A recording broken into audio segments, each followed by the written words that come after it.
Good morning, guys. So we're back for another episode today of another transmission swap. I'm gonna start calling that the automatic transmission bay because so far I think I've done 3 or 4 since I've lived here in that same spot. I'll post some little links, different ones, but yeah, got another one to put back together. But what I want to go over with you guys is what this is. I know you've seen it in the background and everything, but this truck belongs to a guy I know, and it's the typical thing. Transmission's got 205,000 miles on it. Transmission went out, needed to be rebuilt. So, but let me show you why I think this truck is pretty special. So if you're familiar with these trucks, and they're getting quite popular, this is a 1995 Chevrolet Z71 350 automatic truck.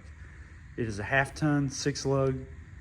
They made these trucks from 1988 to 1999, and I think they're some of the better trucks to have. Now, they're not as easy to work on as the 99 through 06 trucks, but they're built a little bit heavier, and they're, you know, kind of the same thing suspension-wise, you know. They got the torsion bar front end and all that kind of stuff.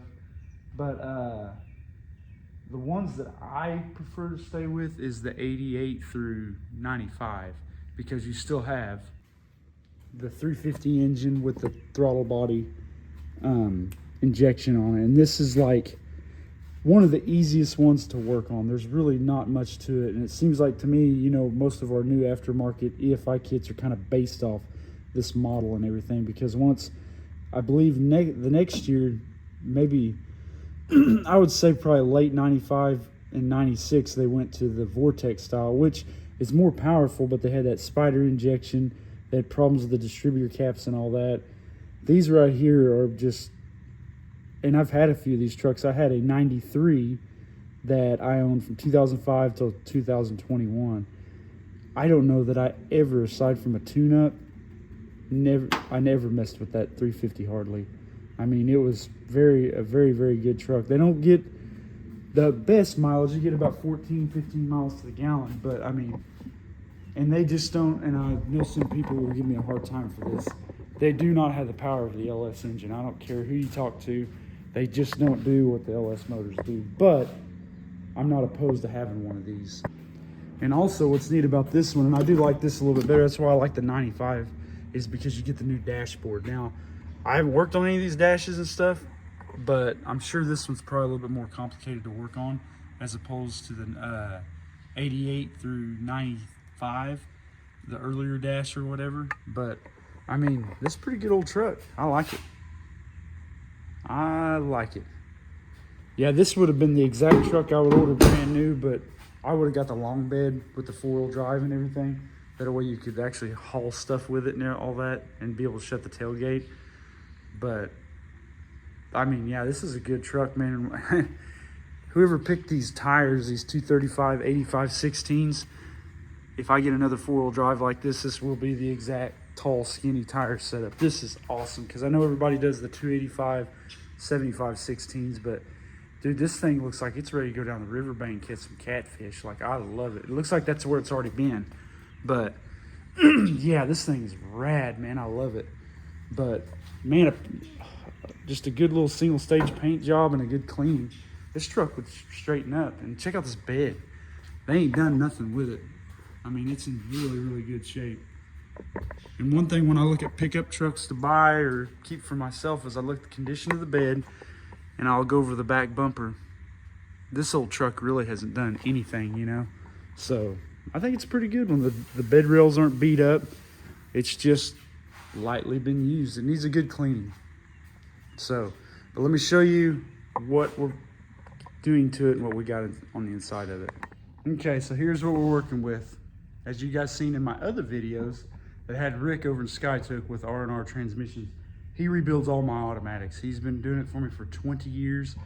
Again, he's like I am. You know, we have full-time jobs. It's stuff we do just on the side, you know. It takes a little bit. When you drop one off, it might take a month or two for him to get it done because he has so many of them. But this guy, I trust him. He actually does the full thing. Like he puts a new pump, he does the bands and the like he doesn't just change one little thing and reuse stuff. Like he puts everything in it, does a good job. And I've had him do, oh gosh,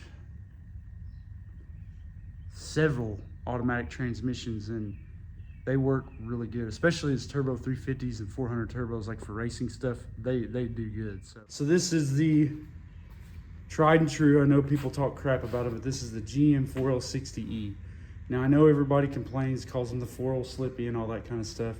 When used in a application where it's designed to be used kind of like this truck, they work great. I have no issues with these. Like the problem is people tow way too much with them and leave it in overdrive where the converter locks up and unlocks and builds heat, or they're use them in racing applications and not building them correctly. Like I know you make over 600 of the wheels, you need a 4L80 or turbo 400 or something. But in these old stock trucks, if you have somebody that builds them correctly and does them right, kind of like what I'm doing here, like fully rebuild automatic, buy a new converter. Don't wash the old one out. Spend the money and go buy a brand new converter. And then also, I know a lot of people will use silicone for the transfer case. Put the gasket in it. This was like $6, and it's, do a good job on it. That's essentially what it takes. Don't cheap out on it. Just spend the money and do it right. But yeah, that's what we're gonna do. And also, when I removed this, I didn't remove this Y pipe, and that made this a nightmare. I'll never do that again. I'm going to remove the Y pipe and take it off here. The problem is the bolts in these manifolds are so rotten that they're just breaking off. I even tried to heat them before I even started this project, and you can even see the dust cover had to stay in there. It won't come out either. So our first order of business is we're going to have to break all those bolts, and then I've got to take these two bolts here and get them out and remove the Y pipe. And I believe there's an O2 sensor up there. We'll remove it because we want to keep this Y pipe in good shape. But the rest of the truck needs an exhaust system, and this is all factory stuff, which I think is super cool. But that's our first order of business, and I've got brand new exhaust manifolds for it, and then I've got to fix that heater hose outlet. So it isn't just a transmission job. It turned into a lot of extra little things, but it's to be expected on something this old. I mean, this truck is how old now? 30 years old. I mean, unbelievable. I remember these are still new trucks to me. Like, in my mind, this truck's only 10 years old, but that's not the case. I guess in my mind, I'm still 18, 19 years old too, but that's not the case. So, but yep, exhaust first, and we'll start putting this thing in. So you can see those bolts broke off. And like I said, I tried with heat and they will not, they're just so old and rotten. These broke off. I'm gonna have to take a death wheel and cut those studs off and everything. With the new manifolds, I've got all new studs and everything. But I mean, you could try to weld a nut to those and try to spin it off.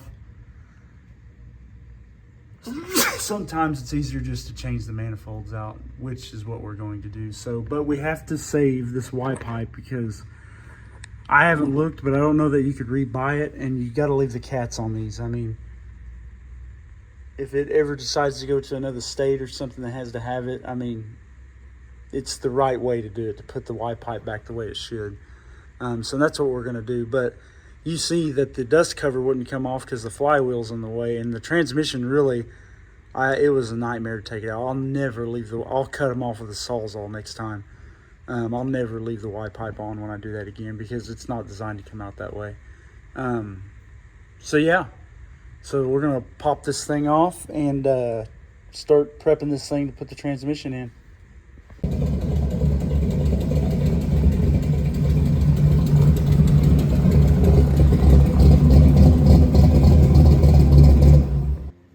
All right, so I do this on every one of them.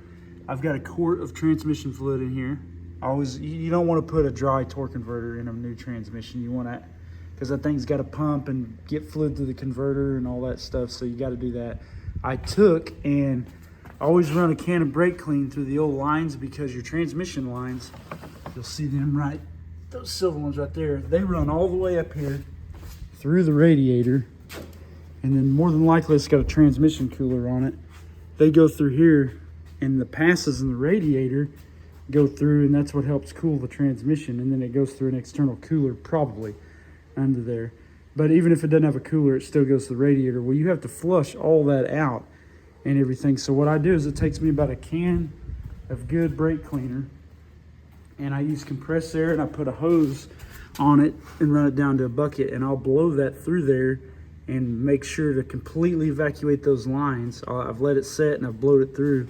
Now it's completely flushed out with any contaminated fluid, because you don't want that stuff. You know, there could be a quart, at least a quart and a half of fluid in the line set in that radiator. You don't want to contaminate all this brand new stuff with that. So that's been blown out. We're gonna put this converter in, get it locked in, and the next move is get this bolted up in the truck and then just start putting it back together.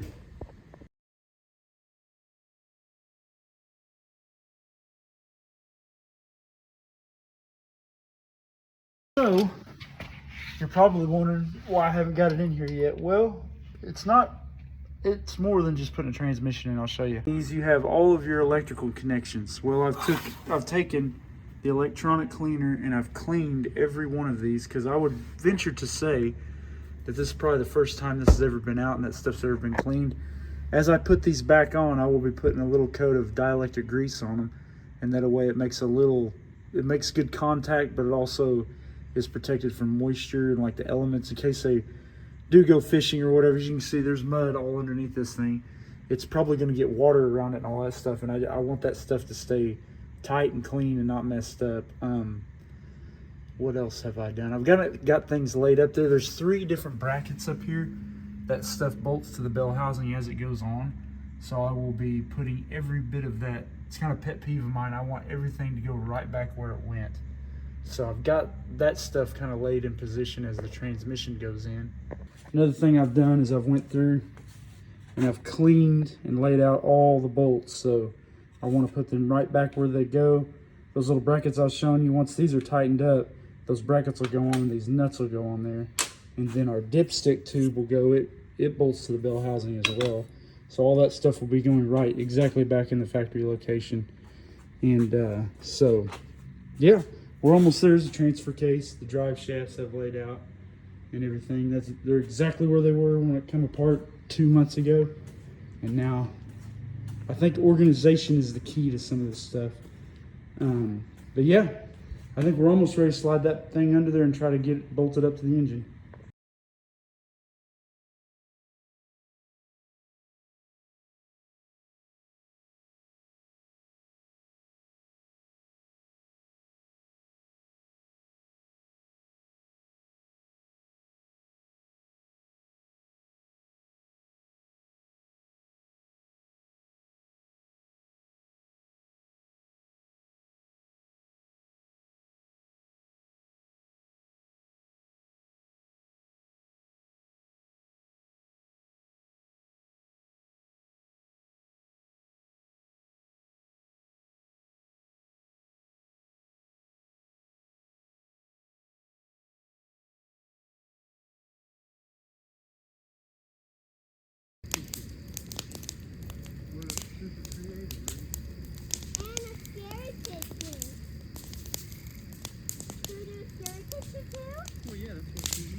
So with the cross member in here, it'll be next to impossible to put the Y pipe up in here. So I'm actually going to put the transfer case, probably do the rear drive shaft, a few more brackets. I got to put that support brace on the transfer case and all that. Then I'm probably going to start on the manifolds and put the Y pipe on, and then the cross member will probably be the last thing.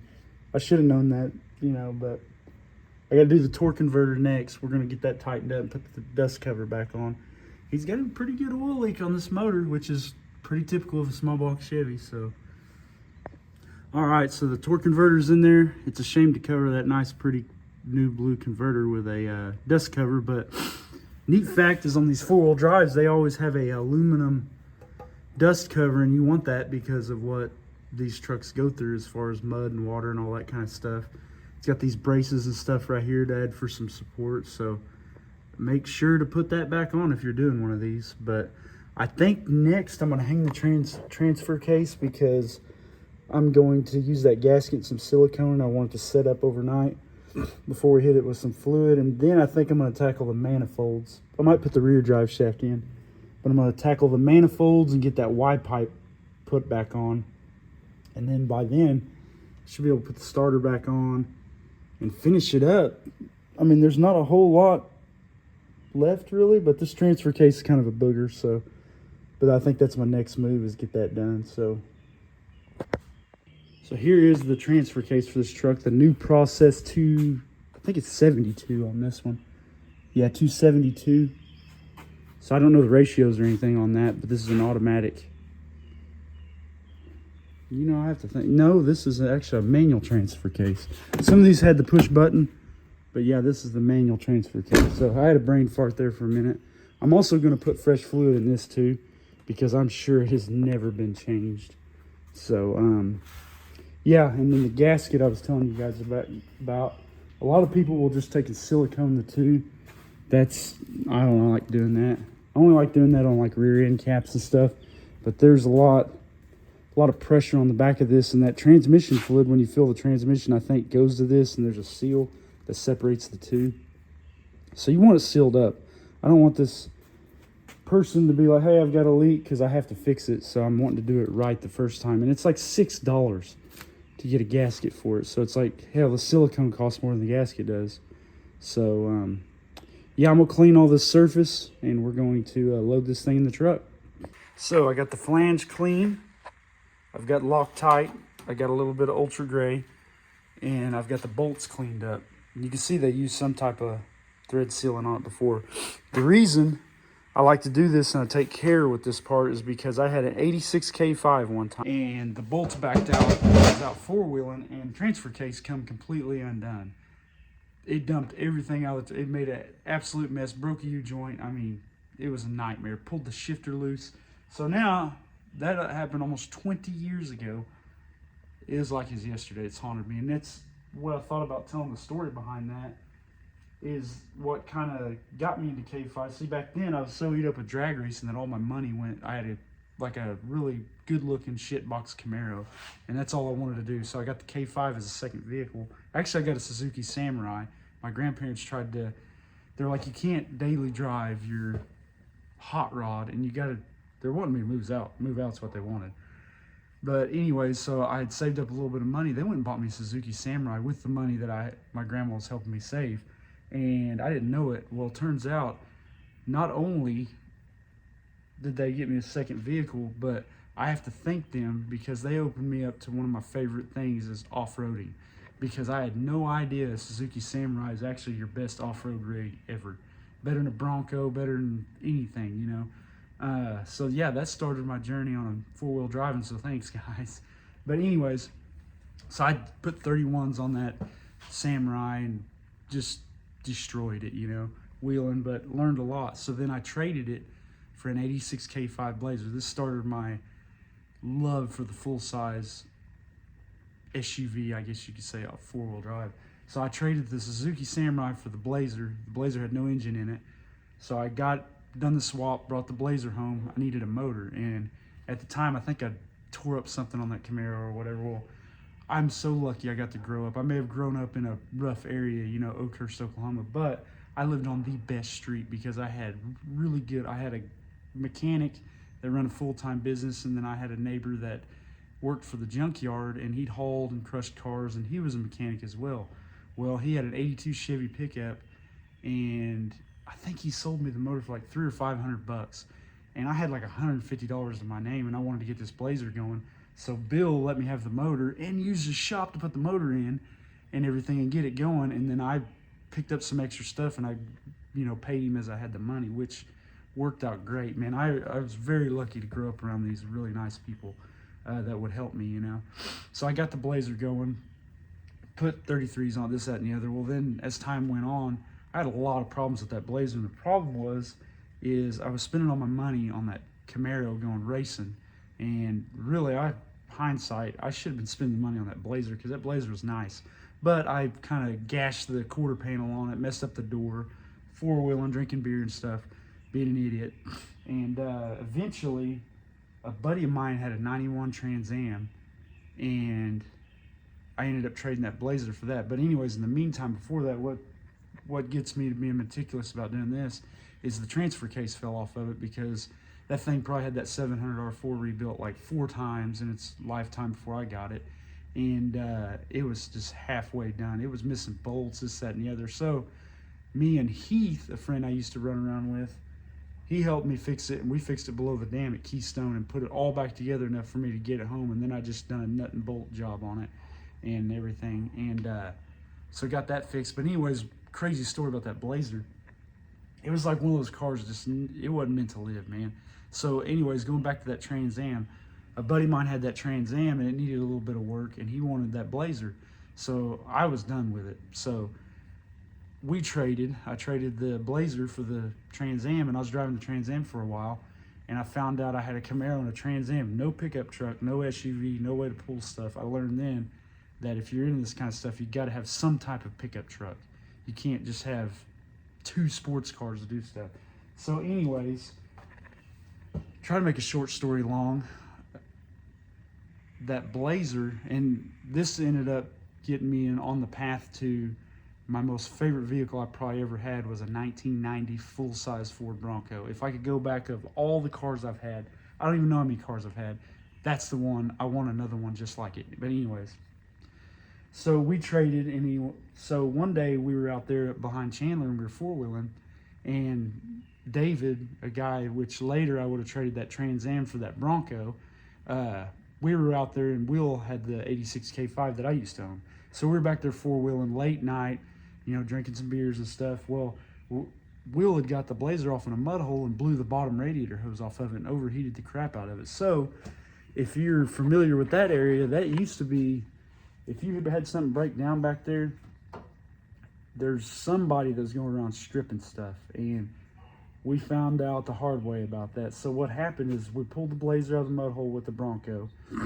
and pulled it out to Avery Drive. Well, there's always the Creek County Sheriff running up and down that road. We figured it'd be way safer, so we pulled it like probably 3 miles out of the woods to the side of the road where we could run up to a AutoZone that was at, I think that thing's at 21st and Garnett or something like that on the east side of Tulsa, and they're open, only thing that's open 24 hours. So we decided to pull the Blazer out to the road, go get some antifreeze and all that stuff, and it's cold, and we'll hit Whataburger on the way back and get this thing fixed. So I predict we all jump in that Bronco. We were probably gone 50 minutes at that.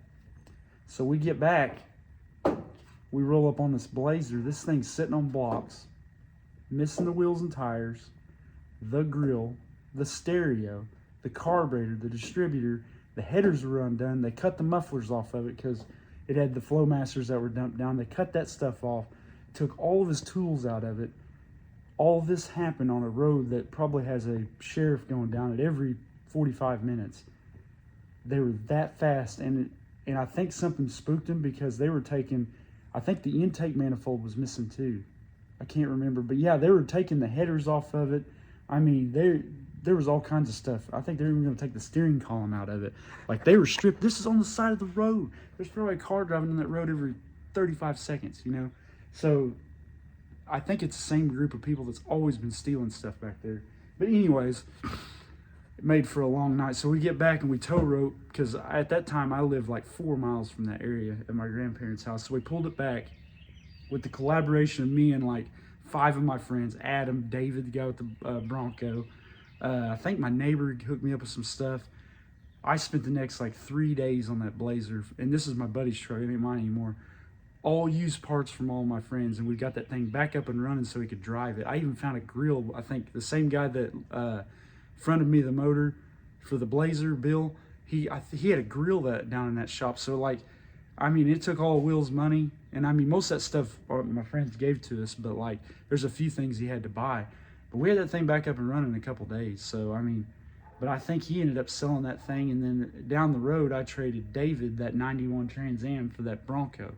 And man, if I had that Bronco, that's probably the 2 nicest vehicles I've ever owned for myself. That Bronco and that 93 Chevy pickup I had was the 2 nicest vehicles. And now I tried to get another Bronco, but they've gotten so high And I want one that's running now. I don't want to build one of those. I don't mind building a Blazer. But yeah, that's probably my favorite rig. But there's your short story for the day, you know, of how something so small could lead into a big story. I guess how you tell it or whatever. But we got to get this transfer case up in here. And man, I'm trying not to go get some tacos, man, because I'm getting hungry. I need to check on the kiddo because she's been quiet for longer than 20 minutes. So, you know, if you're a parent, that's a problem. So anyways, I'm getting back to this. We've already 8 minutes and 25 seconds. So yeah.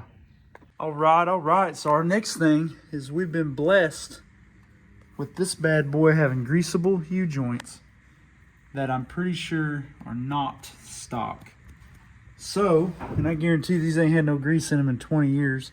So I got the old grease gun. We're going to pump them up and put this drive shaft in next. Okay, there we go. All right.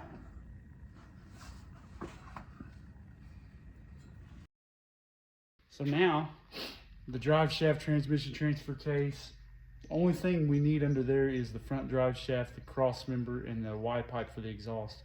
My next thing, I decided to move to the exhaust because that way I can get the manifolds and that Y pipe under there. Because once I put that cross member on, I'm not going to be able to fight it up in there and all that stuff. So we're going to start on that part next. And I got the plugs out, got the wires out. This thing has not been touched, I would say. I don't know if that'll focus, but yeah, these plugs are about burnt down. The wires were crispy. And so now I'm understanding why the heater hose out. We still got to get this fitting and cut this hose off. And that thing is as brittle as can be.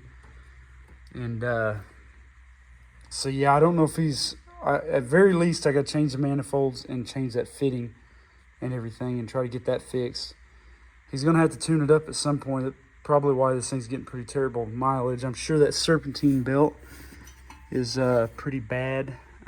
Also I haven't really looked around under the hood very much, but that TMPM needs the cover put on it because that's getting water and moisture on it. Yeah, it's just your typical kind of, it needs to be completely maintenance up. I'm sure the oil needs changed in it. We'll definitely be putting some antifreeze in it. Because like I said, it lost a lot when that hose fitting broke off back there. So I'm going to try to pull this manifold and get these bolts out. I'm praying they don't break off in the motor because that's going to be an absolute nightmare and eat up the rest of my time. So. All right, so it's next morning. I went ahead, got the manifolds off and everything, but yeah, it won't be long. I got this right manifold, passenger side back on, the new one. We're gonna hang the driver's side on there, get the bolts in it, get that Y pipe, and then we gotta do the front drive shaft, the cross member, and then of course a little tune up and all that good stuff. So, but yeah, it's going. It's getting there. Woo. Guys, it's starting to get hot out here. So, this truck, we got the transmission in, got the manifolds on, the tune-up's done, we got the plugs and wires and stuff on it. But the elephant in the room has been this heater hose outlet on these trucks. And I like these trucks, they're cool, but also some of the stuff on them I just can't stand.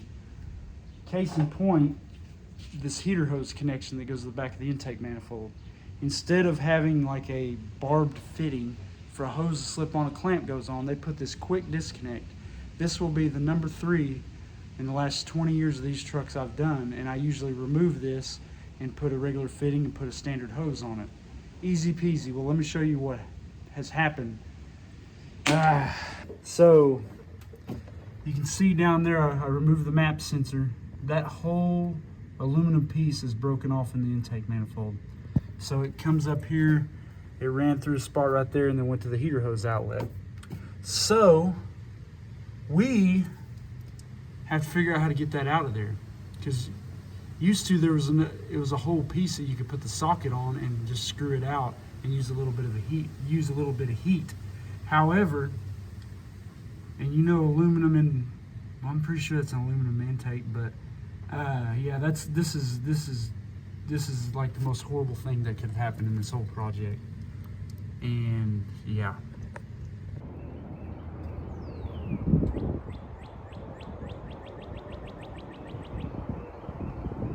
So here's what I've been waiting on all day. This extractor tool. And I hope it's the right size, man. But I'll show you the package it came in. So here it is.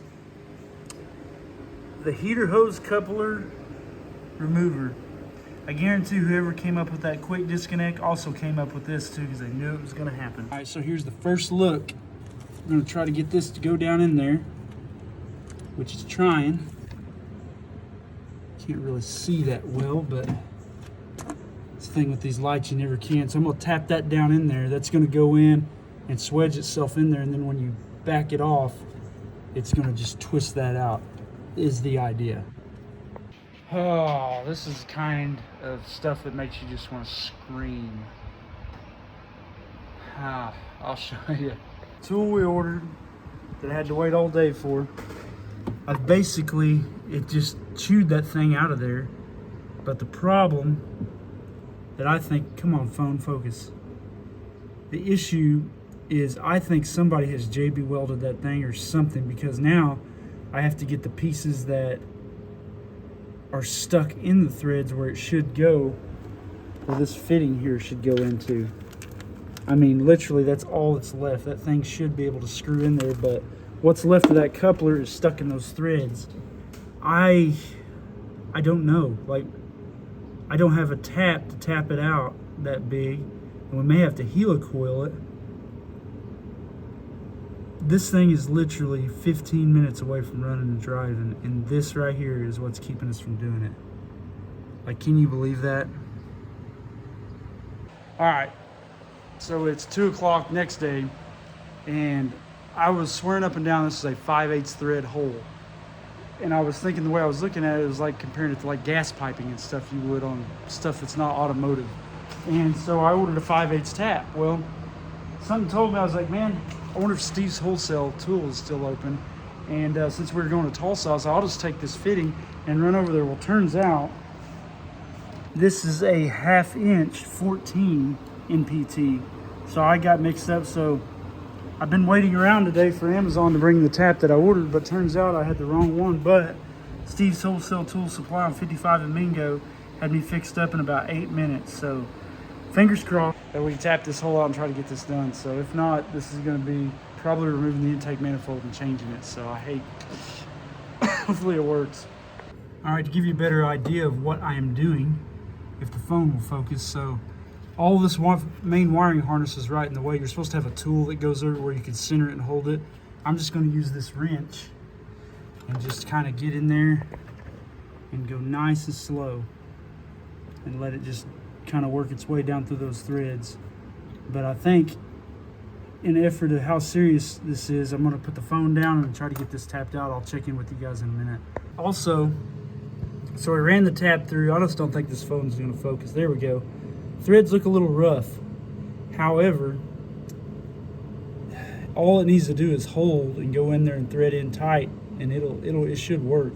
The thing you got to watch about is you see how deep that hole is.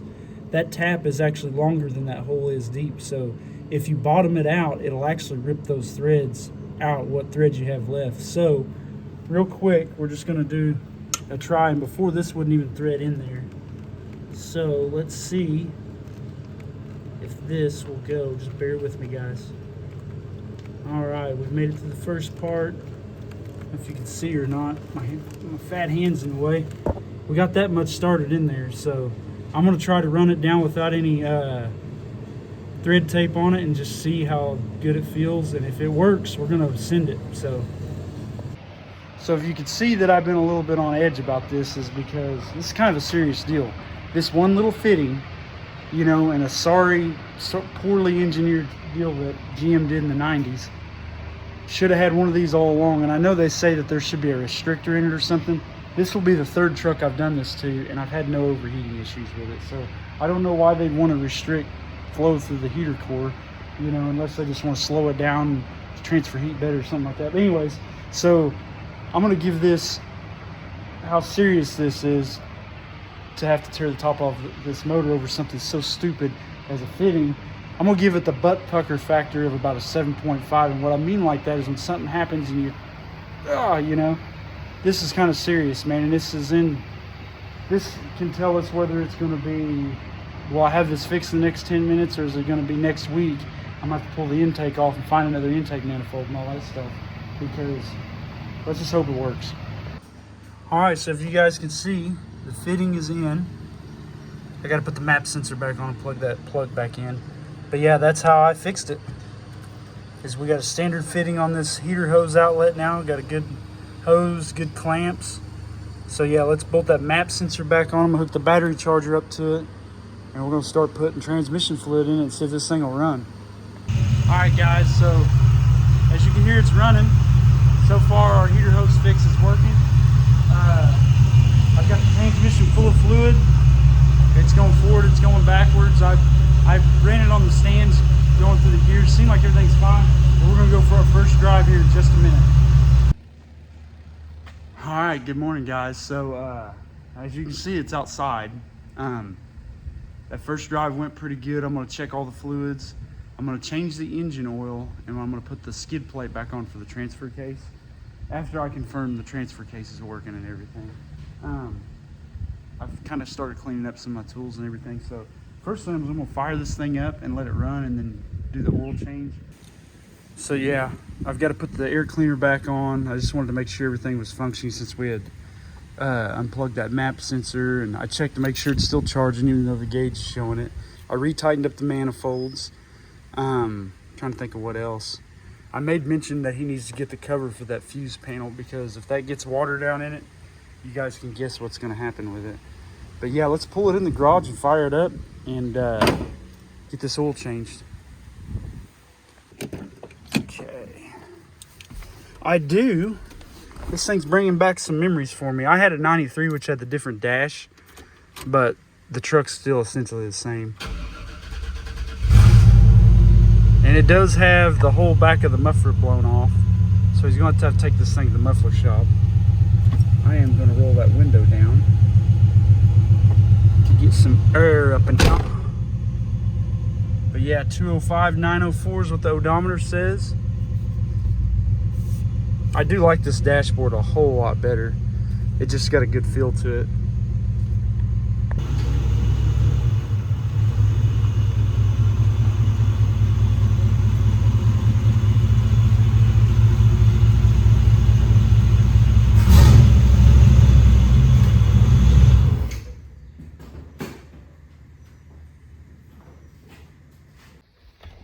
All right, guys, so we are in this 1995 Chevrolet pickup.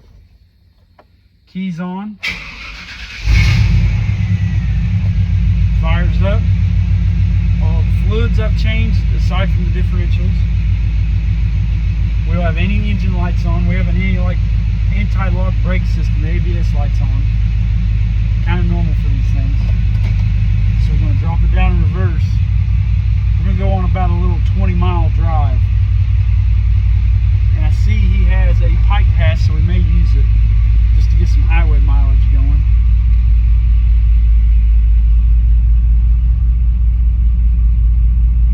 So if you guys are familiar, try not to hit my wife's Yukon here. And not to hit that other car. This is a 95 Chevrolet OBS pickup. This is last year, 95's last year of the TBI setup, which I really like. They first started making this body style in 1988, and they continued it all the way to 99. From 88 to 95, they had the TBI motor, which is, I don't know, I think it's like a 200 horsepower, 300 foot-pounds of torque motor. Very, very durable setup. These things are good to 350,000 miles. They've really got a lot of good life on them. There we go, first, second.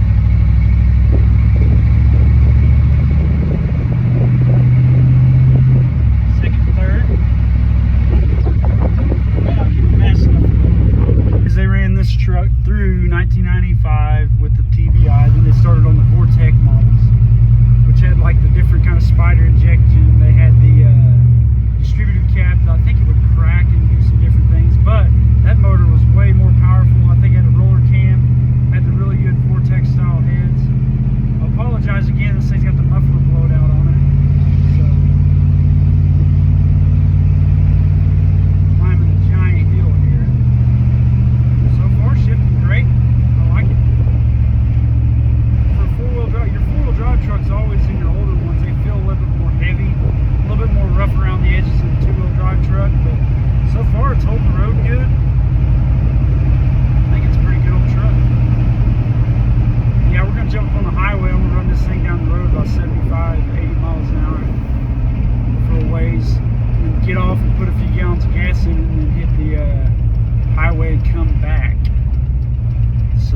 looks like we got a light out on it because the signal's clicking fast.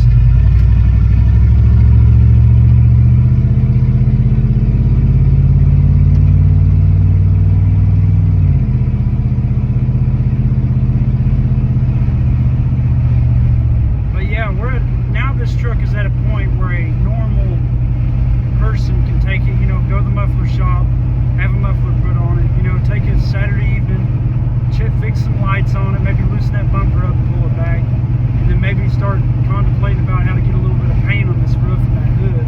Because really, you can paint the hood and the roof, it would be fine, you know.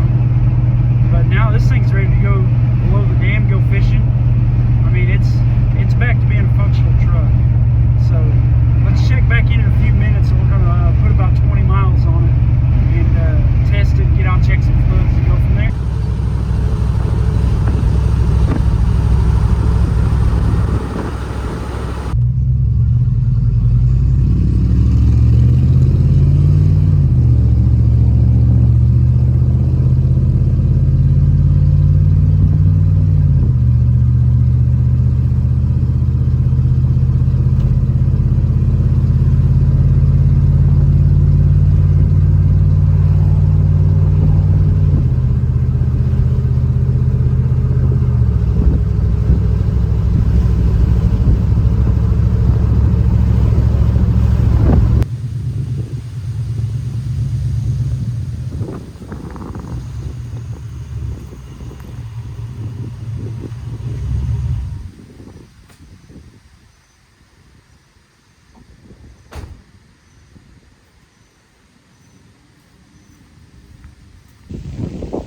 So that should be about the end of this 1995 Chevrolet OBS pickup.